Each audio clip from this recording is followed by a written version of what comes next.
కొన్ని సంవత్సరాల నుంచి పంట అంతా కూడా నష్టమే. ఏ పంట వేసినా నష్టమే చూస్తూ ఉన్నారు.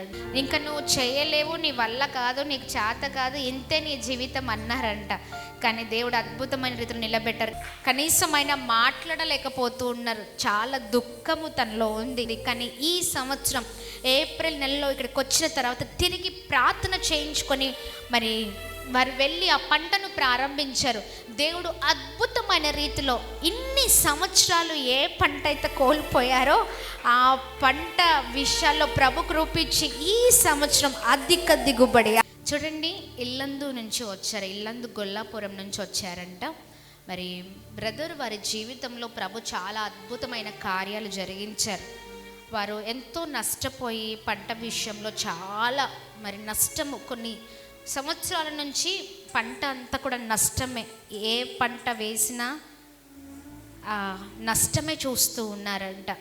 అది వ్యవసాయం చేసేవారికి తెలుస్తుంది ఎంత బాధ ఉంటుంది. ఎందుకంటే వారంతా కూడా తెచ్చి పెట్టుబడి అంతా పంటలో పెట్టిన తర్వాత అది నష్టం అవుతే ఎంత బాధ ఉంటుంది కదా. ఈ ఇయర్ ఏప్రిల్లో వచ్చారంట అండి. మరి ఏప్రిల్ మొదటిసారి ఏప్రిల్ ఇక్కడికి రావడం వారు మరి జరిగింది. ఇక్కడ ప్రార్థన చేయించుకొని మరి సేవకుడికి వారికి ఉన్న విషయాలను తెలియజేసి ప్రార్థన చేయించుకొని వెళ్ళిన తర్వాత కొన్ని సంవత్సరాల తరబడి మరి చూడని పంటను ప్రభు ఈ సంవత్సరం ఇచ్చారంట. గట్టిగా చప్పట్లు కొడదామా? కేవలం ప్రభుకి మహిమ కలుగునుగాక. గట్టిగా చప్పట్లు కొడదాం, గట్టిగా చప్పట్లు కొడదాం. Praise the lord. కేవలం ప్రభుకి మహిమ.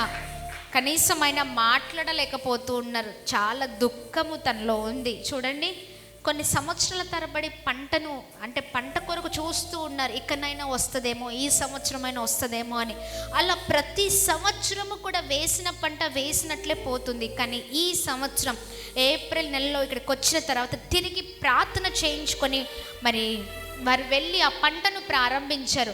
దేవుడు అద్భుతమైన రీతిలో ఇన్ని సంవత్సరాలు ఏ పంట అయితే కోల్పోయారో ఆ పంట విషయాల్లో ప్రభు కృపించి ఈ సంవత్సరం అధిక దిగుబడి. ఆమేన్ అని చెప్పండి.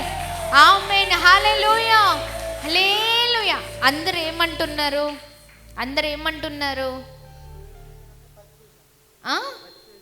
ఓకే, అందరు మిమ్మల్ని చూసిన వాళ్ళు ఏమంటున్నారు ఇప్పుడు?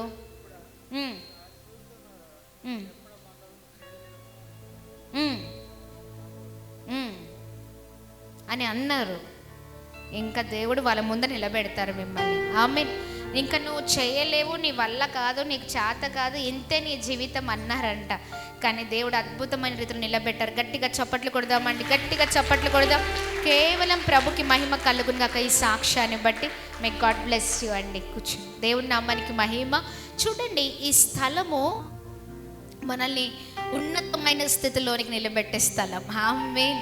ప్రభు మాకు వాగ్దానం చేశారు, ఇక్కడ ఎవరైతే కన్నీళ్ళు కారుస్తూ వస్తారో, ఇక్కడ ఎవరైతే కన్నీళ్ళు కార్చబడతాయో, ఎవరి కన్నీళ్ళు కార్చబడతాయో ఈ స్థలంలో వారు కారుస్తున్న ప్రతి కన్నీటికి నేను జవాబునిస్తా అన్నారు. ఆమేన్. ప్రతి కన్నీళ్ళు తుడవబడి సంతోషముతో వారు నింపబడతారని ప్రభు మాకు వాగ్దానం చేసి ఉన్నారండి. ఆమేన్ అని చెప్పండి. ఆమేన్. ఎస్, దేవుని నామానికి మహిమ కలుగును గాక. ఇంత చక్కని సాక్ష్యాన్ని బట్టి కేవలం ప్రభుకి మహిమ.